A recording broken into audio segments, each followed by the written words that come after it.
ઉદરણા ગામ બન્યું ઠાકોર સમાજ માટે ઉત્તમ ઉદાહરણ। બંધારણને વધુ મજબૂત બનાવવા યુવાનો અને આગેવાનો એક સાથે મેદાનમાં। થરા તાલુકાના ઉદરણા ગામમાં આજે એક અનોખી સામાજિક જાગૃતિ જોવા મળી રહી છે। સમાજના બંધારણને માત્ર સ્વીકારવાનું નહીં, પરંતુ તેને વધુ મજબૂત, પારદર્શક અને કાર્યક્ષમ બનાવવા માટે ગામના યુવાનો અને આગેવાનો મોટી સંખ્યામાં એક સાથે મેદાનમાં ઉતર્યા છે।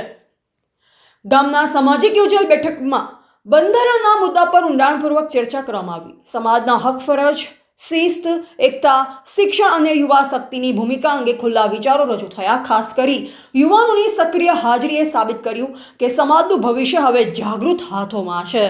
મસાજી ઠાકોરે વડીલ આગેવાનોને જણાવ્યું કે સમાજ ત્યારે જ આગળ વધે જ્યારે યુવાનો બંધારણને સમજે ને તેને અમલમાં મૂકવાની જવાબદારી સ્વીકારે।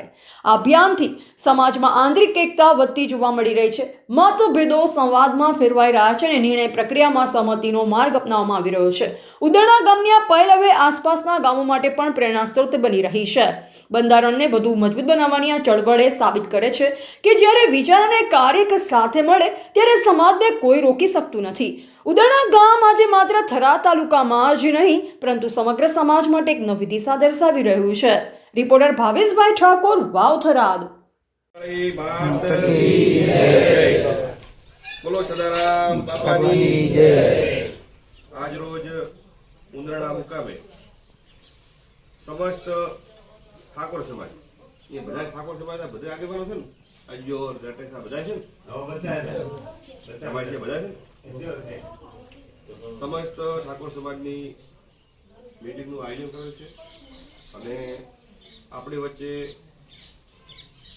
આપણી મીટિંગ કરવાની છે સમાજના બંધારણ માટે, એનું માર્ગદર્શન આપણા આગેવાન અને થરાદ તાલુકા કોંગ્રેસ પાર્ટીના પ્રમુખ પ્રધાનજી ઠાકોર આપણી વચ્ચે ઉપસ્થિત છે। પ્રમુખ હોય તો